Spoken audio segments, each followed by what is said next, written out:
Halo pemirsa UGTV, saya Amalia Kuswinet. Dan saya, Kairunisa Sabira. Salam jumpa di Info Kampus episode ke-480. Ya, seperti biasa, Info Kampus akan menyajikan informasi aktual dari berbagai kegiatan di kampus Universitas Gunadarma. Betul sekali, Amalia. Informasi yang kami rangkum mencakup Kampus Depok, Kampus Kalimalang, Kampus Cakung, Kampus Karawaci, Kampus Cengkareng, dan Kampus Nusantara Universitas Gunadarma. Info Kampus aktual seputar kampus Universitas Gunadarma.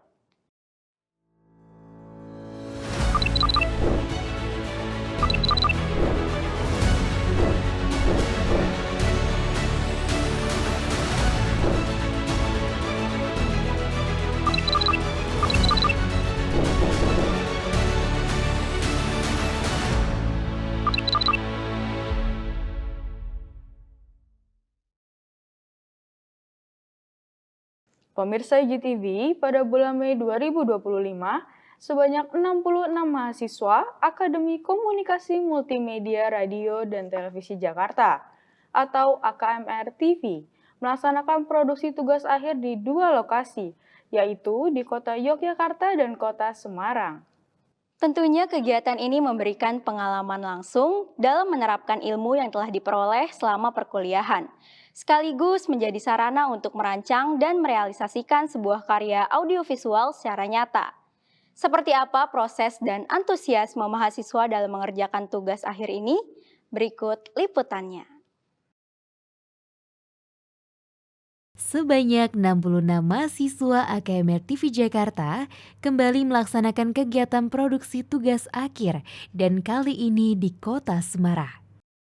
Assalamualaikum warahmatullahi wabarakatuh. Saya Edi Priantoro. Saya adalah koordinator tugas akhir AKMR TV Jakarta. Dan alhamdulillah pada kesempatan kali ini saya menyampaikan terkait dengan tugas akhir mahasiswa yang pada tahun 2025 ini kita akan laksanakan di dua lokasi. Yang pertama adalah di Yogyakarta dan yang kedua adalah di Semarang.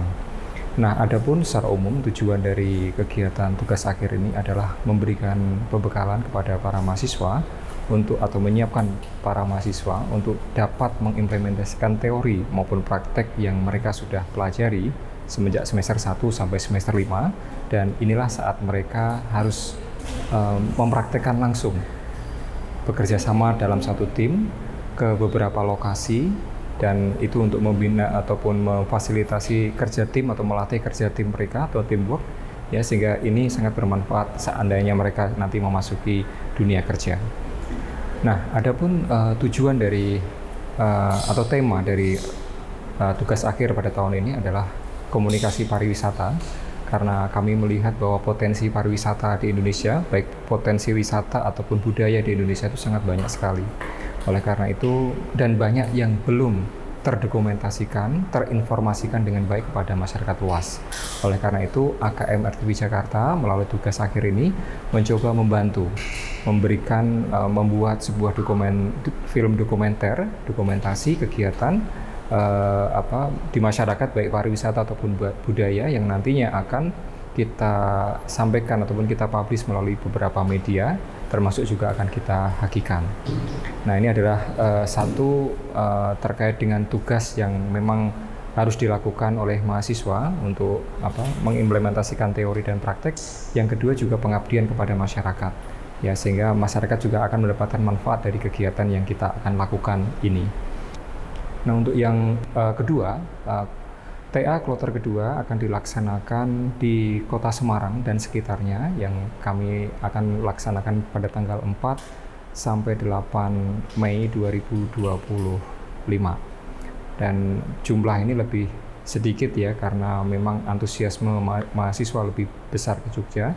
Tapi di Semarang juga kita sudah mengarahkan supaya mahasiswa bisa menemukan tempat-tempat baik itu potensi wisata ataupun budaya yang ada di Semarang ini, ya, sehingga mereka bisa mencoba membantu mendokumentasikan, menceritakan kembali menurut versi mahasiswa AKMR TV Jakarta yang nantinya dapat kita upload di berbagai media supaya masyarakat luas, tidak hanya masyarakat Indonesia, bahkan masyarakat internasional mengetahui bahwa Semarang punya potensi budaya dan pariwisata yang demikian banyak.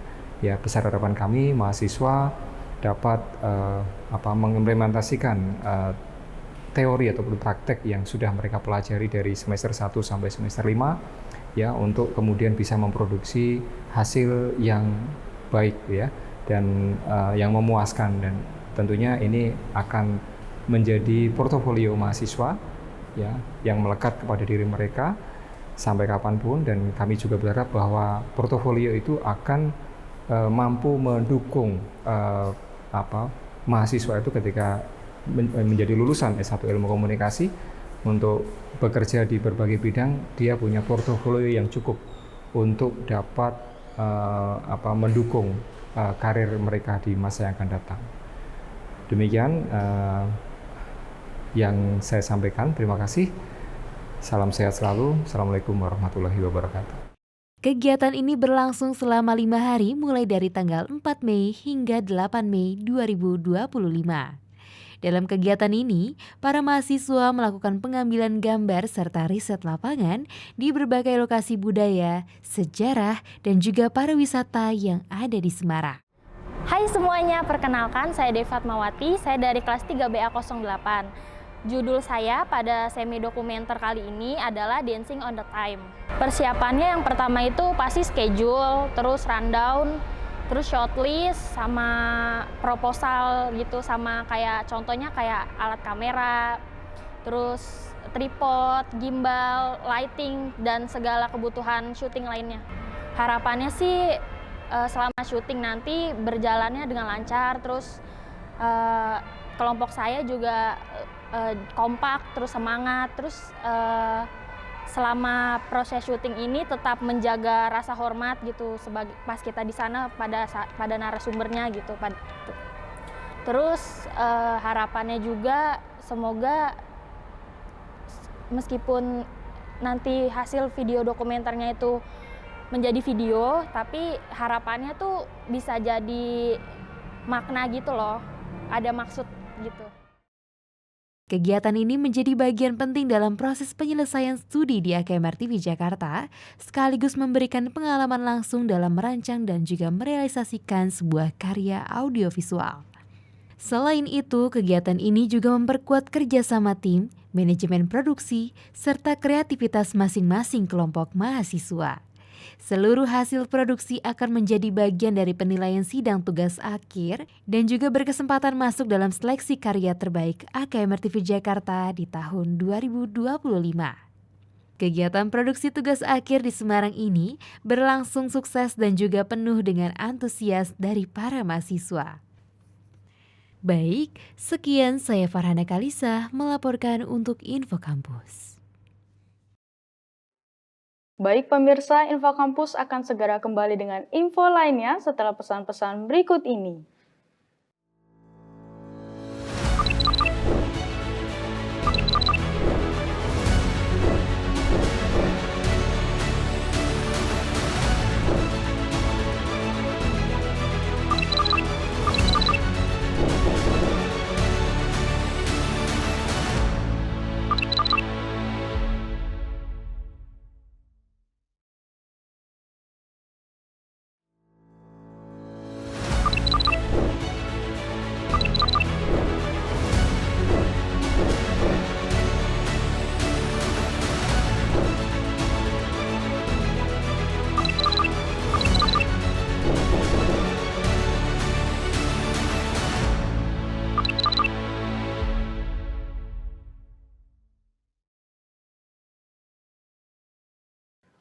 Pemirsa IGTV, pada 14 Mei 2025, Universitas Gunadarma menyelenggarakan sidang ujian disertasi terbuka promosi Doktor Teknologi Informasi dengan Promovenda Nurasyah Eskom MMSI. Sidang tersebut dilaksanakan di Auditorium Kampus F8 Universitas Gunadarma. Dalam sidang tersebut, Promovenda Nurasyah berhasil mempertahankan disertasinya mengenai model klasifikasi untuk kesehatan melalui tes DAP dan SRQ-20. Seperti apa jalannya sidang tersebut? Berikut liputannya. Pada Rabu 14 Mei 2025, Universitas Gunadarma menyelenggarakan sidang terbuka promosi Doktor Teknologi Informasi di Auditorium Kampus Universitas Gunadarma. Sidang ini merupakan puncak perjalanan akademik Promovenda Nur Asia Eskom MMSI yang mempertahankan disertasinya berjudul Model klasifikasi untuk screening awal kesehatan mental melalui tes Draw a Person atau DAP dan Self-Reporting Questionnaire 20 atau SRQ20 dengan pendekatan machine learning. Mengenai latar belakang dari penelitian ini yaitu karena adanya masalah kesehatan mental yang mengalami peningkatan khususnya di usia remaja, maka dengan ini dalam penelitian ini saya melakukan pembuatan model klasifikasi untuk screening awal masalah kesehatan mental menggunakan 2 alat uji psikologis yang dapat dilakukan secara otomatis. Hasilnya nanti dalam bentuk sistem yang bisa digunakan oleh profesional kesehatan mental untuk melakukan screening awal menggunakan 2 alat uji, tapi menggunakan sistem begitu. Untuk pengembangan lebih lanjut mungkin agar sistemnya bisa digunakan secara generalisasi, jadi harus dilakukan pengujian menggunakan data yang lebih banyak lagi agar bisa diimplementasikan secara general di sekolah untuk screening awal kesehatan mental di sekolah SMP dan SMA. Acara dimulai dengan pembukaan oleh Rektor Universitas Gunadarma, Profesor Dr. E.S. Margianti SEMM, yang secara resmi membuka sidang dan membacakan susunan Dewan Penguji. Dewan Penguji terdiri dari promotor Profesor Dr. Rerum Naturalium Ahmad Beni Mutiara SSI Eskom, Kopromotor Dr. Tristianti Yusnitasari Eskom MMSI, dan Dr. Anugriati Indah Asmarani SPSI MSI. Penguji luar Dr. Nazori AZ STMT, serta 6 penguji dalam dari berbagai bidang keilmuan. Selanjutnya, Rektor menyerahkan pelaksanaan sidang kepada promotor untuk memimpin jalannya ujian. Promotor menyampaikan ucapan terima kasih atas kepercayaan yang diberikan dan membacakan pertanggungjawaban akademik dari Promovenda. Setelah Promovenda menyatakan kesiapan, promotor mempersilahkan Promovenda untuk mempresentasikan disertasinya selama 15 menit. Promovenda memulai presentasi dengan pendahuluan yang menyoroti pentingnya kesehatan mental sebagai aspek utama dalam kehidupan manusia, berdasarkan data dari WHO. Ia menyampaikan bahwa 1 dari 8 orang di dunia memiliki gangguan mental setiap tahunnya, dan masalah ini berdampak pada kualitas hidup, produktivitas, serta beban ekonomi dan sosial masyarakat. Ia menutup presentasi dengan menyampaikan kontribusi penelitian terhadap pengembangan ilmu pengetahuan dan praktik screening kesehatan mental di Indonesia. Model yang dihasilkan diharapkan dapat diimplementasikan di berbagai institusi baik klinis maupun non-klinis guna membantu proses deteksi dini dan intervensi yang lebih efektif. Setelah presentasi, sidang dilanjutkan dengan sesi tanya jawab yang melibatkan seluruh anggota Dewan Penguji. Pertanyaan yang diajukan menjangkau validitas dan reliabilitas instrumen, justifikasi pemilihan algoritma machine learning, tantangan selama proses pengumpulan data, serta potensi pengembangan model di masa mendatang. Promovenda menjawab setiap pertanyaan dengan argumentasi ilmiah yang jelas, didukung data dan referensi yang relevan. Kopromotor Dr. Tristianti Yusnitasari Eskom MMSI menyebutkan bahwa kendala dalam penelitian ini yaitu proses pengumpulan data yang memerlukan pendekatan sensitif dan penuh kehati-hatian, mengingat pentingnya menjaga privasi dan kenyamanan partisipan. Setelah masa skorsing berakhir, sidang kembali dibuka dan Ketua Dewan Penguji mengumumkan hasil sidang menyatakan bahwa Promovenda dinyatakan lulus sebagai Doktor Teknologi Informasi. Oke, kendala utamanya pastinya di pengumpulan data ya, karena kan pengumpulan data ini kan karena untuk siswa sekolah menengah atas dan menengah gitu ya, SMA dan SMP gitu ya, perlu izin gitu kan. Kemudian eh, karena ini massal sehingga harus ada bimbingan dari guru BK-nya juga gitu ya, dan izin dari sekolah. Nah, makanya di dalam datasetnya dari Promovenda ini tidak terlalu banyak, hanya 265 karena hanya 2 sekolah. Dan itu mewakili kecamatan yang terdekat gitu ya. Dari beberapa sih kita Promovenda mengumpulkan itu banyak, tapi yang diizinkan oleh sekolah untuk mengadakan itu kan dari sisi waktu dan sebagainya gitu ya, sehingga kendalanya di sana gitu. Jadi sehingga datasetnya ini hanya 265 yang bisa digunakan seperti itu. Pengembangan penelitiannya karena ini sebenarnya sudah menjadi sebuah perangkat lunak ya, sudah bisa digunakan sebenarnya untuk screening awal oleh psikolog pastinya, oleh tenaga profesional ya, bukan digunakan sembarang gitu ya. Dan ini bisa digunakan juga nantinya di sekolah-sekolah gitu ya untuk tadi screening awal apakah ada masalah kesehatan mental. Sebenarnya masalah kesehatan mentalnya ini stres gitu ya, depresi atau agresi. Biasanya anak-anak SMA, SMP itu lebih ke agresi ya, bullying dan sebagainya gitu, sehingga bisa ada screening awal terlebih dahulu gitu ya dengan adanya tes psikologi seperti ini gitu ya. Jadi memang ini sudah dilakukan oleh sekolah-sekolah, tapi dengan adanya di deployment oleh Promovenda ini bisa membantu lebih cepat gitu ya dalam hal penilaian asesmennya oleh pakarnya, bukannya dari siswanya yang melakukan secara menggunakan aplikasinya, bukan, tapi justru penilaiannya itu yang membuat lebih otomatis gitu ya, lebih cepat penilaiannya. Kakak dari Promovenda menyampaikan rasa bangga dan syukur atas pencapaian Promovenda. Ia menuturkan bahwa keluarga selalu memberikan dukungan penuh baik secara moral maupun logistik selama proses studi doktoral berlangsung. Ya, alhamdulillah sebelumnya saya ucapkan dulu ya selamat kepada adik kami Nur Asia yang sekarang sudah menjadi dokter.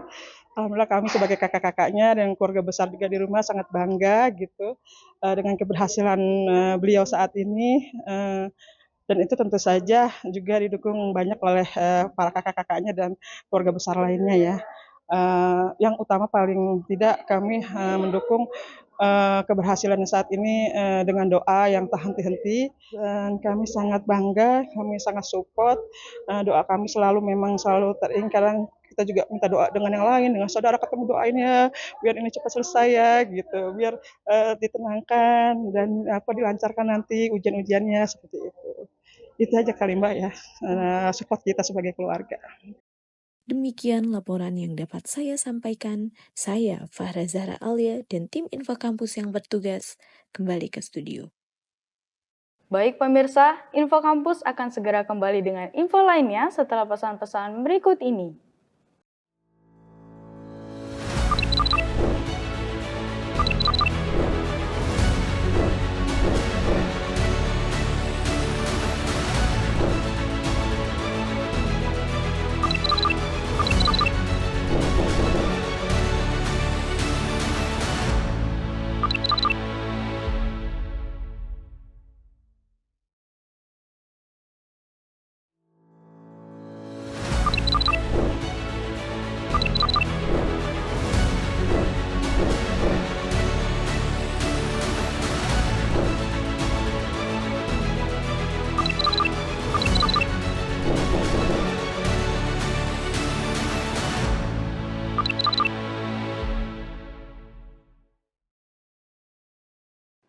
Baik pemirsa, Info Kampus akan segera kembali dengan segmen Yuji Ni Hao, segmen yang berisi informasi sosial budaya yang dikemas dalam bahasa Mandarin. Ya, program ini merupakan produksi dari rekan-rekan di program studi sastra Tiongkok Universitas Gunadarma. Seperti apa liputannya? Mari kita saksikan bersama Yuji Ni Hao.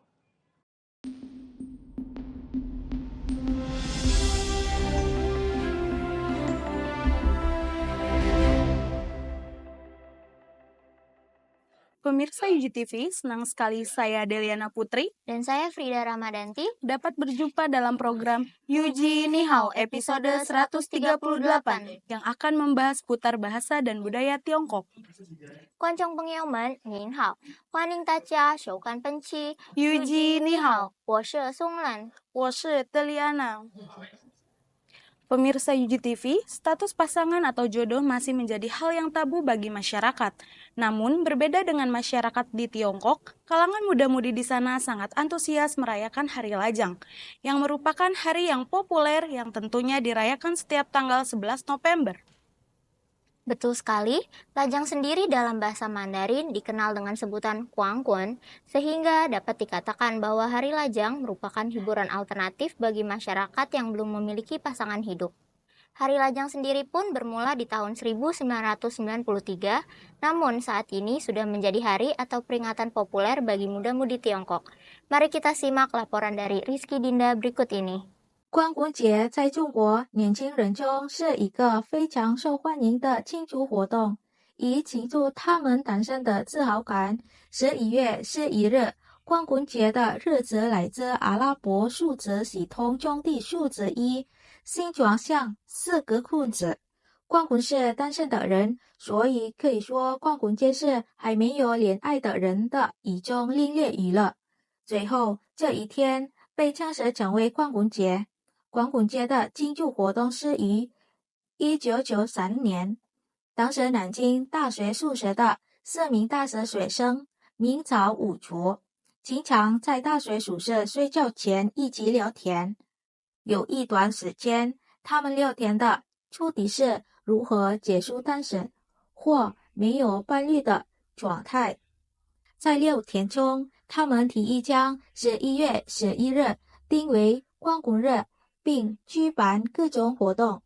从那时起，光棍节的庆祝活动逐渐在南京大学发展成为一种独特的文化，然后传播到中国其他地区的大学。光棍节的庆祝活动始于校园环境，最终通过互联网和其他媒体广泛传播，使这一庆祝活动成为中国的一种文化。越来越多的人选择在光棍节结婚。此外，光棍节也被商界人士用作提供折扣和促销的动力，以结束单身。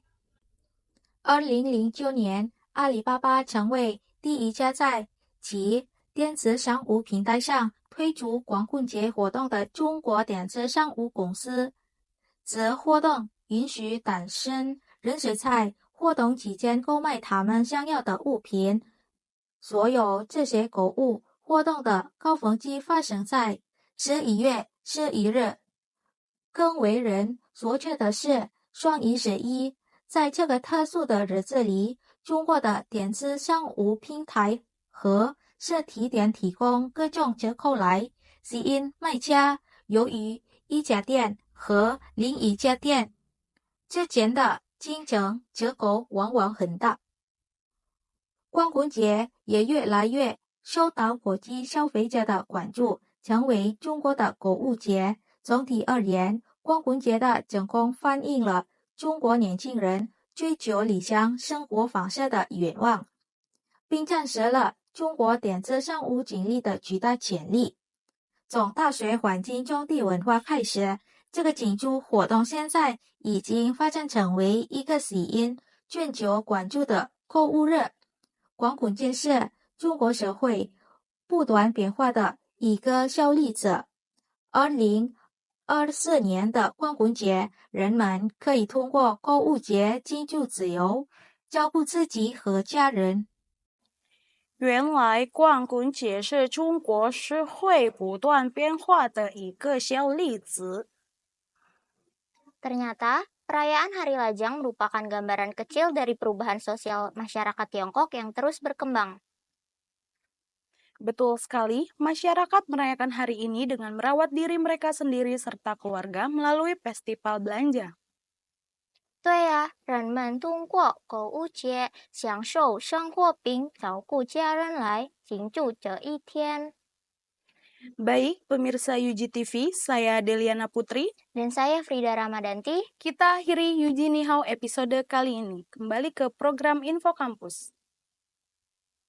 好的，以上是我们 UG 你好的所有新闻内容。我是松兰，我是德利安娜，祝您拥有美好的一天。